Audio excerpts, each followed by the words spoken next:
Hai hai hai, selamat datang kembali di channel Alur Film Horor. By the way, gimana kabar kalian? Sehat? Di kesempatan kali ini saya akan merangkum sebuah film horor Indonesia yang berjudul Satu Suro, dirilis tahun 2019.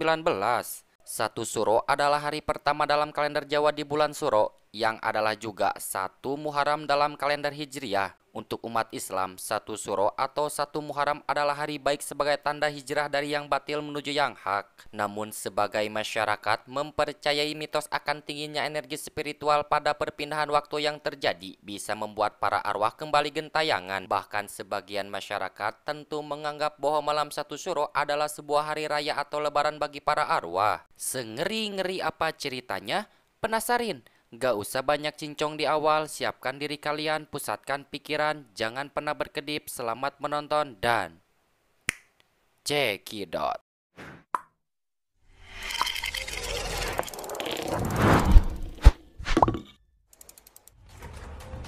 Mana anak saya? Mana anak saya? Tenang Ibu. Di awal film, tepatnya tanggal 1 Suro, ada seorang wanita yang bernama Lastri sedang mengamuk di rumah sakit untuk mencari anaknya. Lastri tidak akan segan-segan akan menyerang siapapun yang mencoba menghalangi niatnya itu. Kalian maju, dia mati. Tidak jauh dari ruangan kejadian tadi, Lastri berhasil menemukan satu ruangan khusus untuk penyimpanan bayi yang baru saja lahir. Dan entah apa yang sudah terjadi, Lastri pun langsung membunuh bayi tersebut. Lalu di sana seorang dokter pun berkata, "Hei Lastri, itu bukan anakmu." Seketika itu pula Lastri membunuh semua bayi yang ada di sana, bahkan membakar seluruh rumah sakit tersebut. Dan inilah Satu Suro.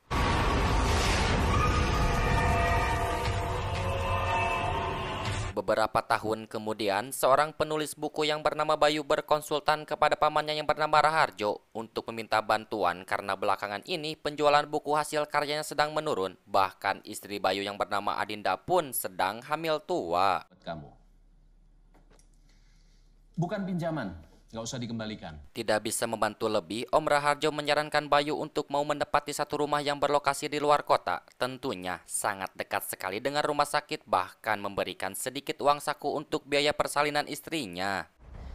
Kamu kalau melihat orang, jangan selalu dari kekurangannya. Dan sesampainya di sana, desain rumah itu cukup unik dan udara di area sekitar sangat baik untuk seorang wanita yang sedang hamil tua. Bahkan untuk Bayu sendiri pun akan mendapatkan inspirasi yang luas untuk menulis buku yang baru. Gimana? Di sini lebih tenang kan dibandingkan di kota? Om Raharjo masih muda banget ya? Ini bajunya mas, lucu banget. Setelah azan subuh, Bayu izin pamit pergi menemui salah satu penerbit buku. Dan setelah itu, Adinda pergi ke pasar terdekat untuk mencari bunga sedap malam. Namun sayangnya saat itu bunga tersebut sedang tidak musim. Mati. Ayo pilih yang mana? Monggo. Ini juga bagus, ini juga cantik. Lalu si ibu penjual bunga menjelaskan bahwa sebentar lagi malam satu Suro, jadi harus mempersiapkan bunga melati dan syarat-syarat yang lainnya. Namun saat Adinda memberitahu si ibu bahwa beliau baru saja pindah ke rumah tersebut, seketika itu pula si ibu langsung panik. Maaf loh mbak. Tidak hanya itu, di sana Adinda pun bertemu dengan seorang nenek yang agak aneh baginya. Selepas pulang dari pasar, Adinda yang sedang berada di dapur melihat pintu gudang terbuka dengan sendirinya. Namun saat Adinda mencari tahu apa yang sudah terjadi di sana, tiba-tiba singkat cerita, malam pun tiba. Bayu baru saja pulang melihat suasana rumah yang agak sedikit berbeda. Ya tentu saja Bayu pun sangat khawatir dengan kondisi istrinya. Setelah mencari istrinya ke sana kemari, di sana Bayu menemukan bercak darah menuju ruangan gudang, bahkan melihat istrinya yang sudah mati sangat tragis. Dan ya, ternyata itu hanya sebuah mimpi buruk bagi Bayu. Lalu setelah itu Adinda pun mengajak Bayu untuk melakukan sholat berjamaah. Tetapi sayangnya Bayu menolak hal tersebut karena beliau, mohon maaf, orang yang tidak percaya dengan agama apapun. Pagi harinya Bayu izin pamit untuk bertemu dengan seorang penerbit buku yang cukup terkenal. Tak lama kemudian, Ibu Adinda pun menghubunginya untuk menanyakan kondisi beliau saat ini. Karena saat itu, si ibu merasakan firasat buruk tentang anaknya. Ya makanya ibu kesini, ibu sholatin. Ibu kabarin Dinda deh. Di sisi lain, Bayu diberi pengarahan untuk mencoba menulis buku bergenre horor supaya nama perusahaan atau nama baiknya bisa naik kembali. Tetapi Bayu menolak hal tersebut karena beliau tidak percaya adanya hal goib, sampai-sampai bos besar pun marah kepadanya. Di rumah barunya, Adinda bermimpi mengeluarkan senjata tajam bahkan melahirkan sosok bayi lewat mulutnya. Akibat hal itu, Adinda pun memberi pesan kepada Bayu untuk segera pulang ke rumah. Kamu gimana, sayang? Hah?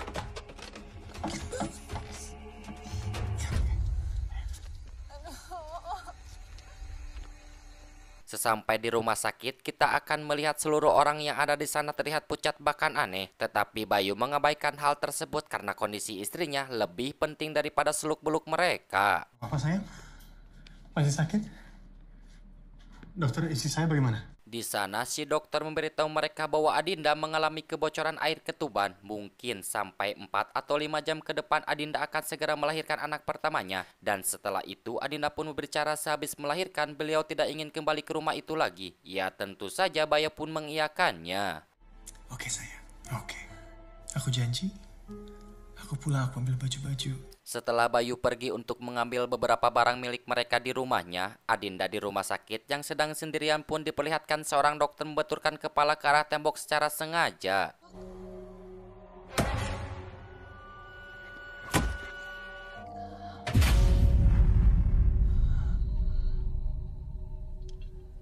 Merasa panik akan hal itu, Adinda mencari susur untuk mempertanyakan hal tersebut. Namun sayangnya malah justru diperlihatkan sosok setan penghuni rumah sakit itu. Dan di sisi lain Bayu yang akan pergi ke rumah sakit merasakan ada langkah kaki seseorang. Bahkan dikejutkan oleh si nenek yang muncul secara tiba-tiba.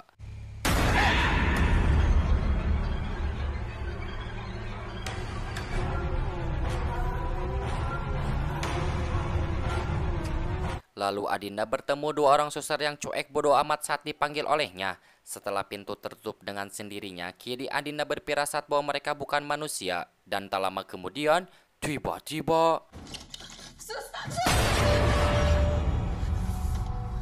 Dan ya, tiba-tiba Adinda sudah ada di luar ruangan itu. Bahkan beliau pun seperti diberi pesan untuk segera keluar dari rumah sakit tersebut. Lalu Bayu melipir sebentar untuk nyenut gorengan di salah satu warung yang tidak terlalu jauh dari sana. Tumben, Pak, jam segini udah tutup. Di sana, Bayu diberitahu oleh si bapak bahwa malam ini adalah malamnya satu suro, yakni lebarannya para setan. Namun Bayu malah menertawai hal tersebut hingga si bapak pun berkata, mau percaya atau tidak, ya silakan, itu haknya masing-masing. Pak, boleh minta teh panas nggak, Pak? Setelah mengetahui tujuan Bayu mau kemana, si bapak itu menjelaskan bahwa rumah sakit di sana sudah tutup sejak lama setelah ada kejadian mengerikan. Seketika itu pula Bayu pun langsung pergi untuk memastikannya.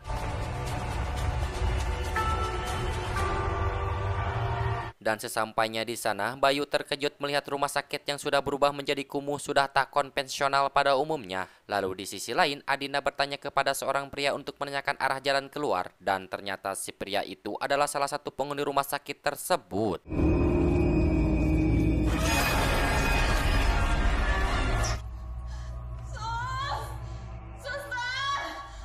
Mereka telah dipisahkan di dimensi yang berbeda. Bayu yang terus mencari Adinda pun malah balik lagi ke jalan pintu utama. Dan yang anehnya lagi adalah pintu utama itu telah menghilang begitu saja.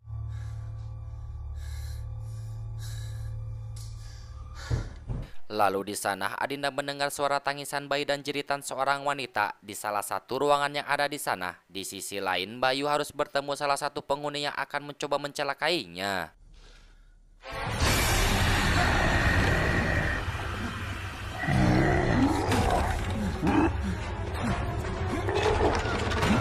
Adinda memohon kepada mereka untuk menunjukkan pintu akses menuju keluar. Namun sayangnya seluruh orang yang ada di sana tidak menjawab sedikit pun. Dan setelah Adinda mendengar jeritan wanita itu lagi, seketika itu pula semua orang yang di sana menghilang begitu saja.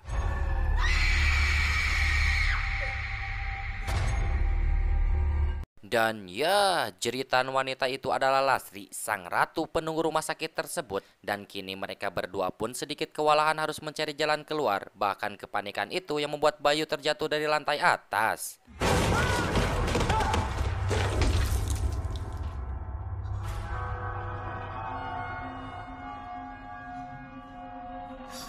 Setelah berada di ruangan mayat, Adinda tak sengaja menyenggol satu barang hingga pecah yang membuat seluruh mayat yang ada di sana bangkit kembali. Dan yang lebih ngerinya lagi adalah beliau tidak menemukan jalan keluarnya.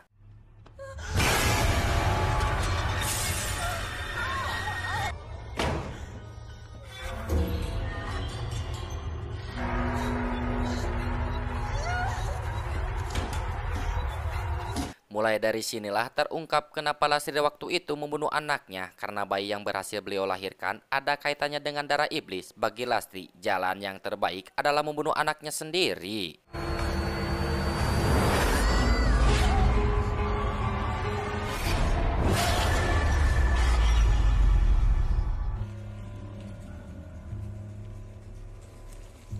Ibu sudah kembali. Kini kita akan mengetahui asal-usul kenapa keluarga Bayu harus menjadi korban.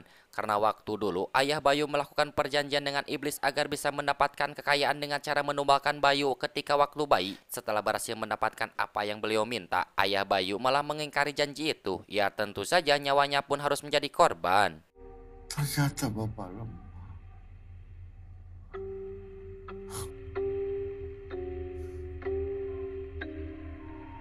Pergi kamu!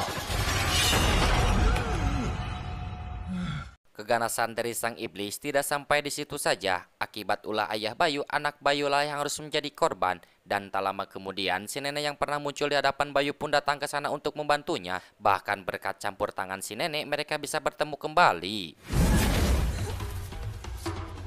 Sakit. Aku cari kamu dari tadi, Dinda. Kamu nggak apa-apa, sayang?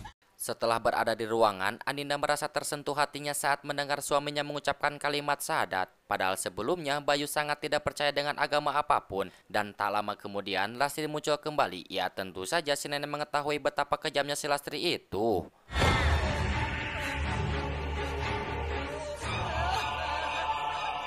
Berkat lantunan syahadat dan doa yang kuat, Lastri tidak bisa menyentuh anak mereka secara langsung. Namun tidak sampai di situ saja, Lastri kini akan merasuki tubuh Bayu supaya bisa membunuh anak mereka. Sebagai seorang ibu, tentu saja Andina pun akan melakukan yang terbaik bagi keselamatan anaknya sendiri.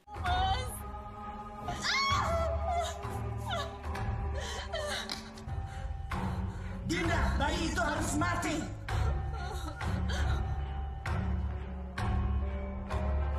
Dinda! Ketika Adinda sudah terpojok, si nenek bangkit kembali untuk melawan Lastri. Hanya dibekali sebuah cambuk dari bambu kuning miliknya. Akibat hal itu, Lastri yang ada dalam tubuh Bayu pun bisa dikeluarkan. Dan setelah keadaan di sana mulai membaik, tak lama kemudian, tiba-tiba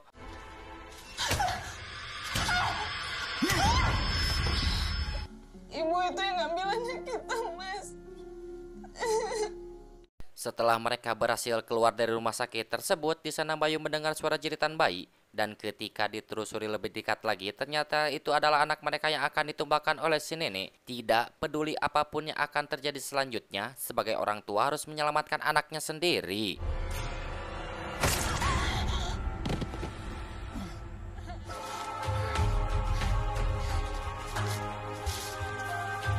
Sehabis mereka pergi, ternyata si nenek masih bisa bangkit lagi. Bahkan sangat terlihat sekali raut wajah si nenek yang menyimpan kebahagiaan. Mungkin beliau telah berhasil melakukan ritual walaupun nyawa si bayi masih bisa terselamatkan.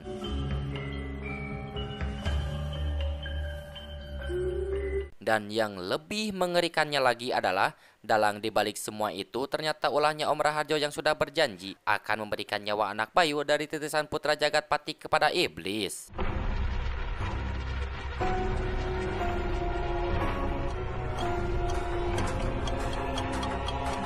Tamat, saya Malpa izin pamit undur diri. See you next video. Bye-bye.